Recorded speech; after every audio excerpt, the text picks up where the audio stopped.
Bonjour, chers élèves. Je suis Mokhtar Sutigal, professeur de français du secondaire.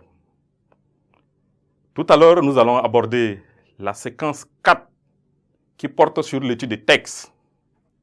Eh bien, ce texte est divisé en deux grandes parties. Nous avons le premier paragraphe qui nous parle du paysage, c'est ce qui tient lieu de l'introduction. Nous avons également l'autre, dans ce premier paragraphe, cet paragraphe est scindé en deux parties, où la première partie, c'est la saison de pluie, la première partie parle de la saison de pluie, et la deuxième partie parle de la saison sèche. Eh bien, la première partie où je disais tantôt que ça parle de la saison de pluie, et nous démontre un certain nombre de choses ici.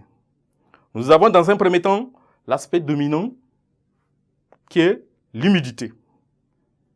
Et nous avons également le champ lexical qui nous parle de saison de pluie.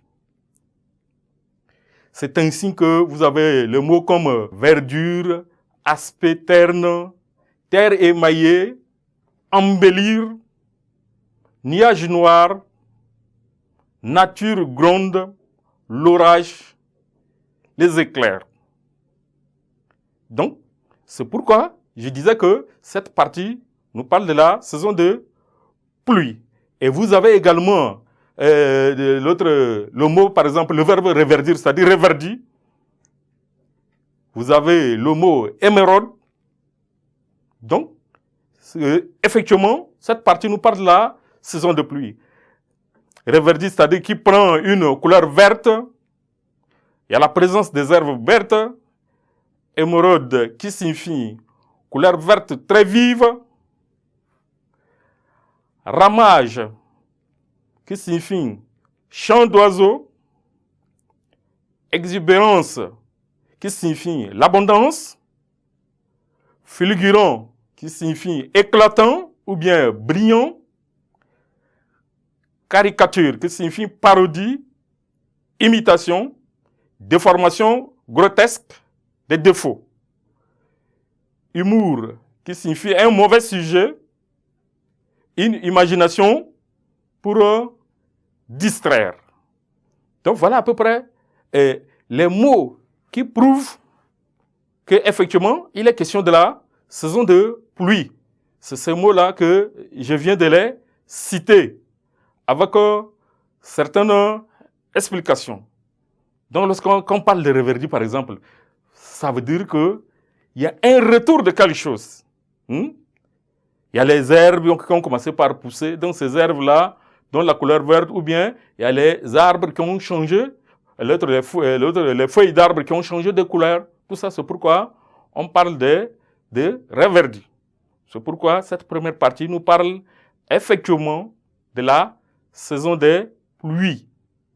Et lorsqu'on parle de la saison de pluie chez nous ici, c'est la période des travaux champêtres, n'est-ce pas? Et la période des travaux champêtres est marquée par des activités très dures, par les travaux très durs, mais que les cultivateurs sont obligés de s'y adapter. Parce qu'ils savent qu'après cette période de durs travaux, il va y avoir également la période de joie. Il va y avoir la période où tout apparaît facile. Il va y avoir la période où il va en manger. Il va y avoir la période de la facilité. Donc, c'est ce qui nous amène à dire quelque part que après la pluie vient le beau temps. Après cette expression, après la pluie vient le beau temps, là, c'est pas seulement pour parler de la fraîcheur, hein, mais c'était également pour exprimer ou traduire le passage de la période de la souffrance à la période d'aisance. Voilà à peu près ce que la première partie du texte a voulu nous signifier. Donc, il est question ici de la saison de pluie. Cette partie est marquée par la saison de pluie. Merci pour votre attention par rapport à cette séquence et nous allons nous retrouver très prochainement.